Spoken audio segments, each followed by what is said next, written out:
It's Tuesday, November 16th, and this is now on H&N. We need to be out here making noise because if we don't, then who? As the investigation into Isabella Ariel-Kalua's murder continues, there's continued calls for change. CWS failed her. The president's $1 trillion infrastructure bill is now signed into law, a breakdown of where funds are headed across the state. For a while, the celebrities presented themselves as kind of a self-made alternatives to political dynasties. And Manny Pacquiao's next challenge, a presidential run in the Philippines. We were recently informed of a satellite breakup. These stories plus an update on that scramble at the International Space Station. That's coming up on This Is Now.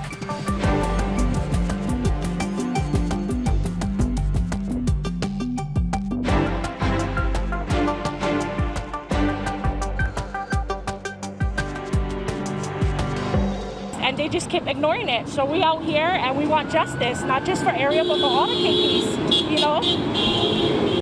Today, the community is once again rallying for Isabella Ariel-Kalua. Hey everyone, it's Jonathan and Mark here in the H&N Digital Center. Let's get right to today's top story. Yeah, demonstrators are demanding change with the state's child welfare services system and trying to make sure that the Isabella Ariel-Kalua tragedy never happens again. That is today's topic. This just hits too close to home because I've actually grown up in this system and I've experienced very similar things as Ariel. And I feel like there needs to be a change. This stuff shouldn't be happening. There shouldn't be children getting abused. There shouldn't be children dying in the care of foster parents. They already get ripped out from traumatic backgrounds, so we're placing them in more traumatic backgrounds. It makes no sense, you know? There obviously shouldn't have even got Ariel to begin with because he was a felon. There are so many things that went wrong in this picture and this story that could have been prevented, and I feel like she was failed. As the rally today unfolds in Kalihi, the story of Isabella Ariel-Kalua and the torture she allegedly faced is devastating the entire state still. Police do allege that her foster parents duct taped her in a dog cage and eventually killed her in mid-August. Likely witnessing these horrible acts were Ariel's siblings. We talked to the co-founder of the Association for Infant Mental Health in Hawaii, which provides support services for professionals and families with young kids. She says she has seen problems for decades, a lack of funding for social workers, programs, and other support. Oh my gosh.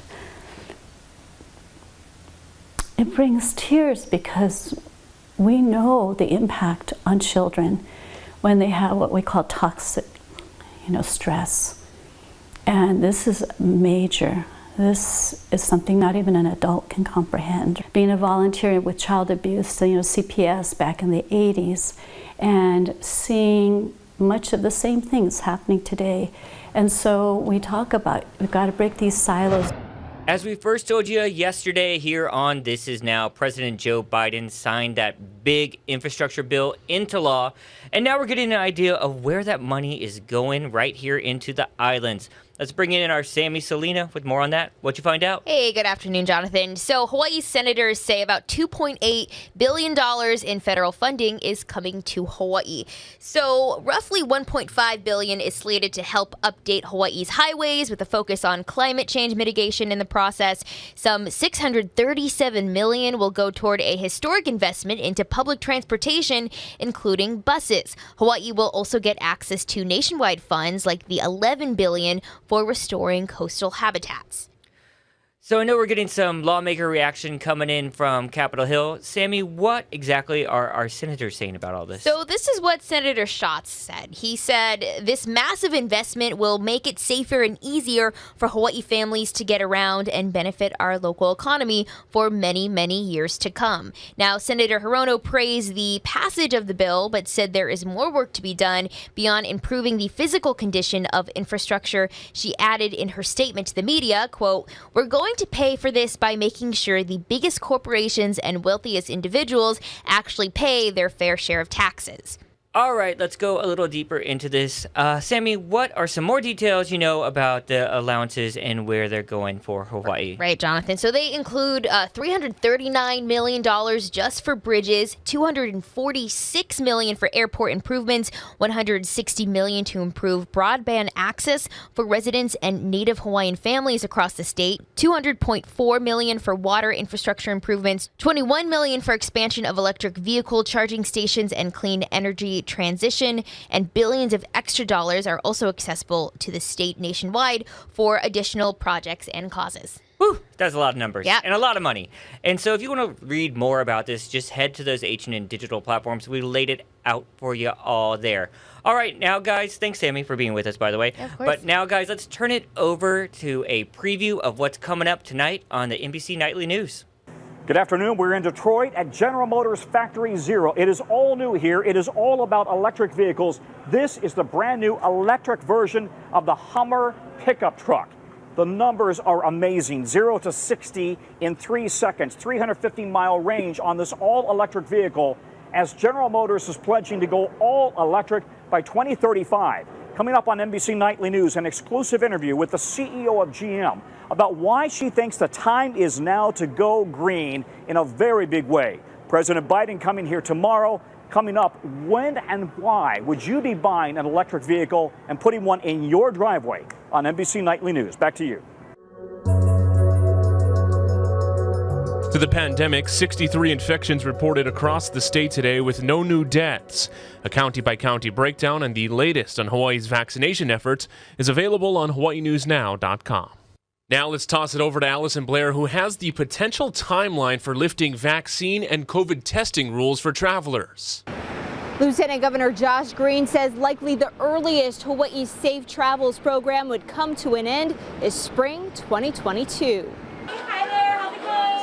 At the Waikiki Grass Shack Bistro, manager Ariana Stevens is doing everything she can to catch the attention of potential customers as they make their way past her pavilion on Kalakaua Avenue. Hey guys, how are you? With summer long gone, there are fewer visitors. Meanwhile, shops are still struggling, trying to recoup losses brought on by the continued COVID restrictions. There you are.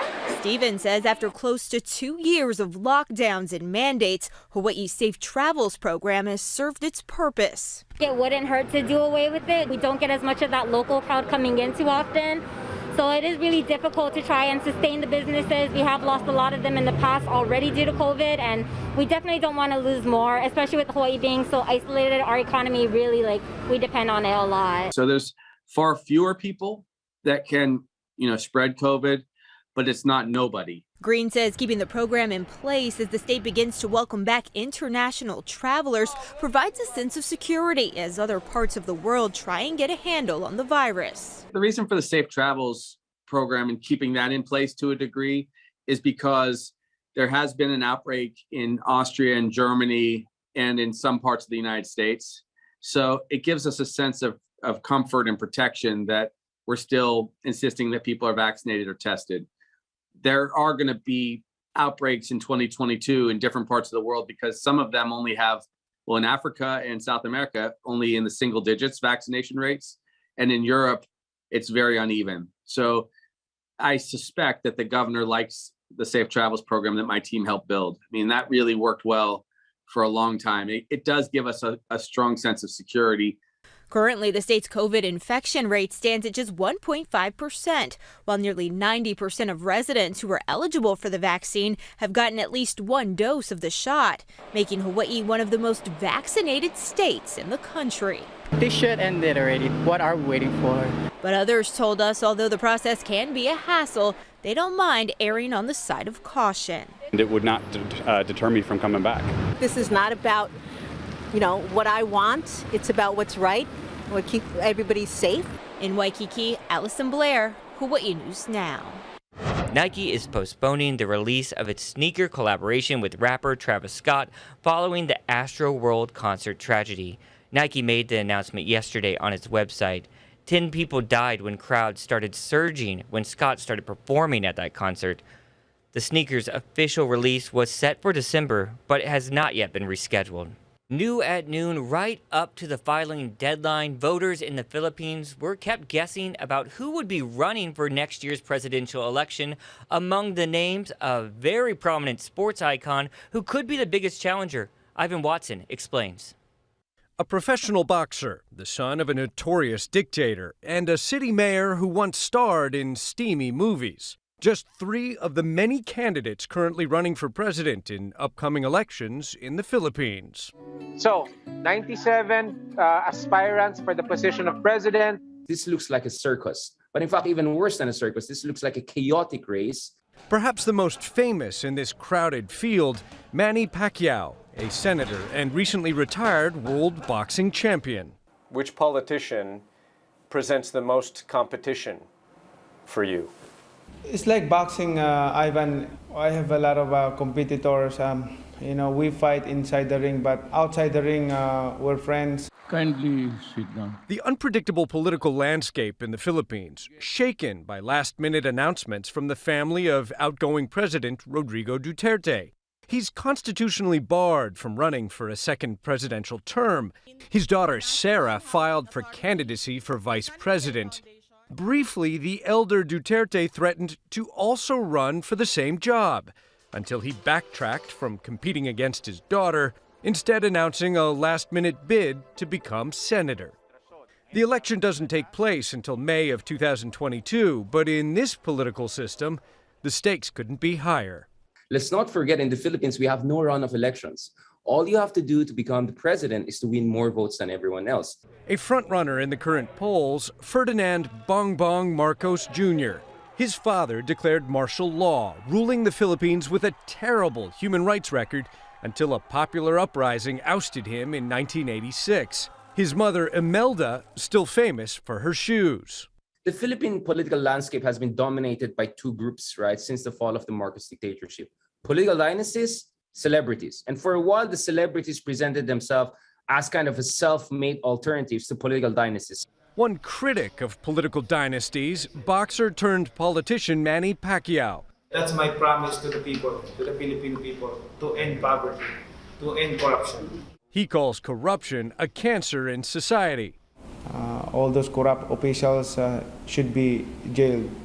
Pacquiao has been in a public brawl with Duterte, criticizing his administration's handling of the COVID pandemic, and he accuses the Marcos family of stealing money during their decades in power.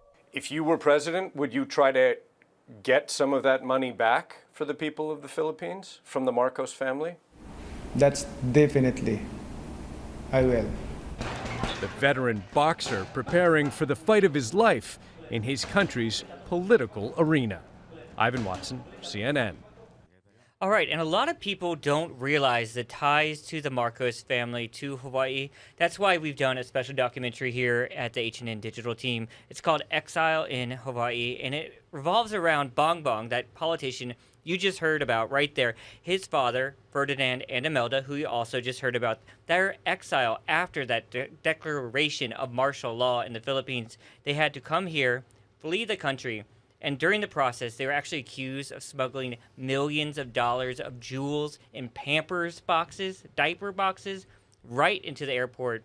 And that's still point of contention. It's still what's happening to that money. You heard Manny talking about that there as well.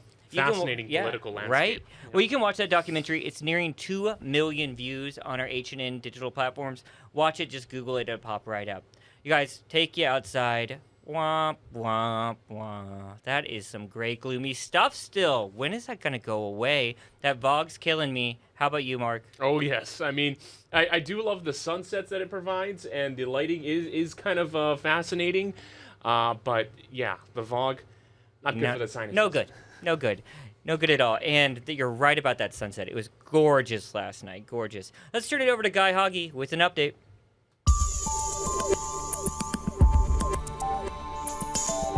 It's going to be a little hazy, a little foggy today, and a little sticky because of the variable winds. We'll also have some high cloud cover from that disturbance that's leaving, so there's still a chance for some spotty showers today. There are no weather alerts. Surf's on the way down. Still, though, some fun waves in the country. There's still some energy from that big swell. The next significant swell coming in sometime around Thanksgiving, and that swell could be pretty good size.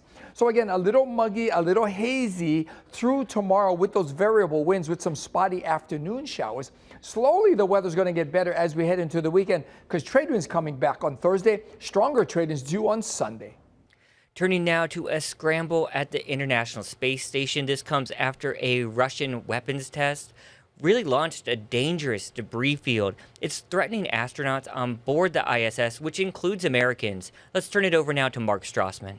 Good morning. Sorry for the early call. We were recently informed of a satellite breakup. That was the call received aboard the International Space Station Monday morning. Just 5 days after the arrival of 4 new astronauts, the station was under threat. Mission Control asked the astronauts to close the hatches and shelter in their docked spacecraft. According to U.S. officials, a Russian weapons test of an anti-satellite missile destroyed an old Russian satellite in low Earth orbit that reportedly created more than 1,500 pieces of orbital debris, crossing paths with the ISS about every hour and a half. Roughly 20,000 pieces of space debris are monitored by U.S. Space Command, most of it moving at speeds above 17,000 miles per hour. At that speed, a collision can be catastrophic.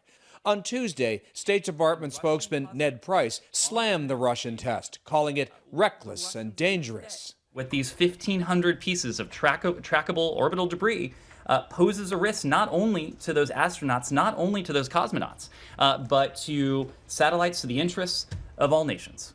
Mission Control says the ISS will remain on alert for the next few days.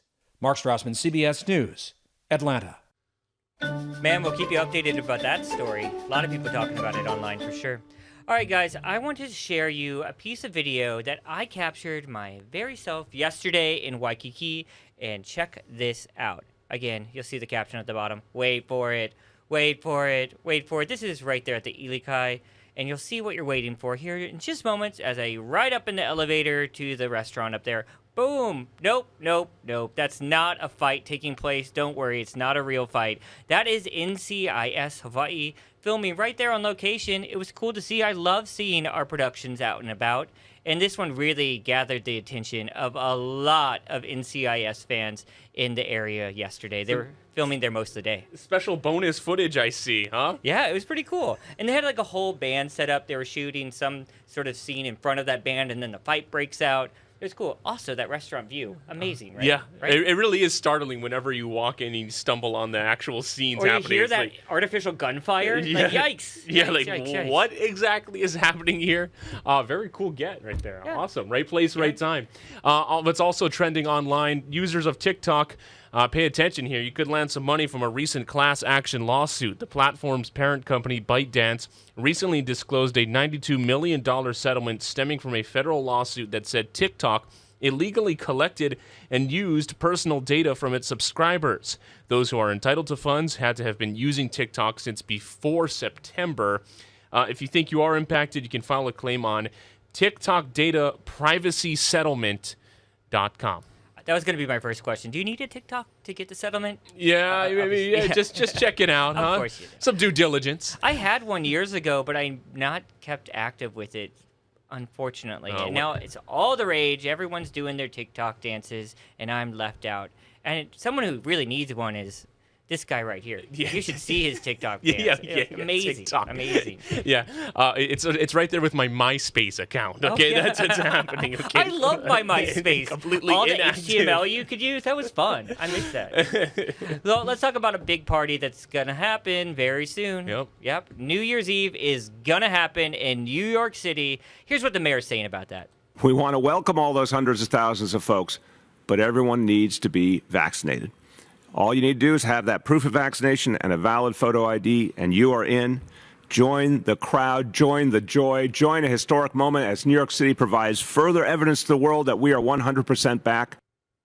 Officials say those who can't be vaccinated must wear a mask and show proof of a negative COVID-19 test within 72 hours. Ever done it? Ever done the New Year's Eve, New York? No, I've only seen it on television. It is beautiful. It is mesmerizing. It also always looks very crowded. And once the celebration is done, I'm always thinking of what's the exit strategy here, right? Yeah, and it's always cold in New York. It always amazes me how many people line up for that and the Thanksgiving Day parade for Macy's that's going to be up just next week, right here on KHNL.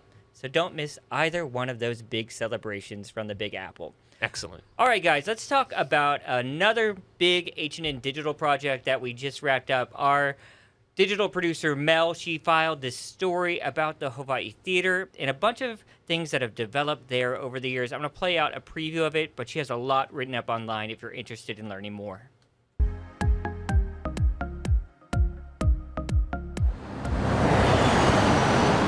Historic Hawaii Theater is 99 years old this year. So we just had our 99th birthday September 6th. Next year we'll be heading into our 100th birthday, the centennial celebration of the theater. When you look at the artwork and the sculpture that's involved in the architecture, you stand back in the proscenium arch and you look at the leaves that are along here that you would think that in a very Greek style, those leaves are from the Greek headdresses. Instead, those are Miley leaves. And then up along the archway, you can see the golden flowers. That's the state flower, the golden hibiscus. And then at the very top of the arch, you'll see the seal that is the Territory of Hawaii seal. There's so much unique history to this place, and it's something that even with a 1 or a 2 hour tour, we wouldn't be able to cover everything that is unique and special about this beautiful, beautiful building. The scariest part was in the first 45 days of the pandemic, when there was so much uncertainty, and that initially we had to shut down, and we kept our staff on for about 30 days after when we had first shut down, and then we recognized that it was going to probably be a lot longer of a shutdown than what was initially contemplated. And then when we had to lay off so many staff, and we had to terminate around 50 staff people, and left us with 3 employees that were charged with maintaining the theater, ensuring its safety, keeping the accounting going, keeping the box office running, and then rescheduling all of the shows that we had booked in.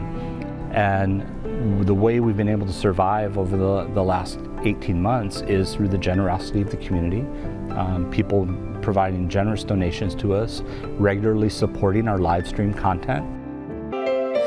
It goes like this: the 4th, the 5th, the minor fall, and the major lift. We've provided over 250 live stream broadcasts from the stage at the theater, and we've reached millions of people on a global scale with our content. Versus in a regular year, when we would have had shows on stage, we may have had 160 to 180 show days, and we would have served around 100,000 people. The theater transports you to a different place. When you come in, the house is darkened, the music, the performance, the connection with the performers is something that you can't duplicate in a digital format. The analog nature of the sound, the vibrations, the sense of communication between the artists and the audience is something that is very special. And again, a big thank you to our Melanie Yamaguchi and Davis Bittner for putting together that special piece for your H&N digital platforms. You can check it out there right now. Just head to any of those digital platforms. You'll see a lot of content there about that amazing theater. Outstanding work by both of them. And the Hawaii Theater, such a gorgeous and iconic venue. We were just there for a Hawaii Symphony Orchestra special, gearing up for their first performance back, their first live shows. And testing out the acoustics, really, not a bad seat in the entire house. Oh, yeah. Cool place. Cool place. You guys, again, learn more about that. H&N Digital Platforms. Mark's going to be back here first at 4, KHNL. Don't want to miss it. Thanks for filling in, Mark. And Ashley's going to be back tomorrow. See you then, guys.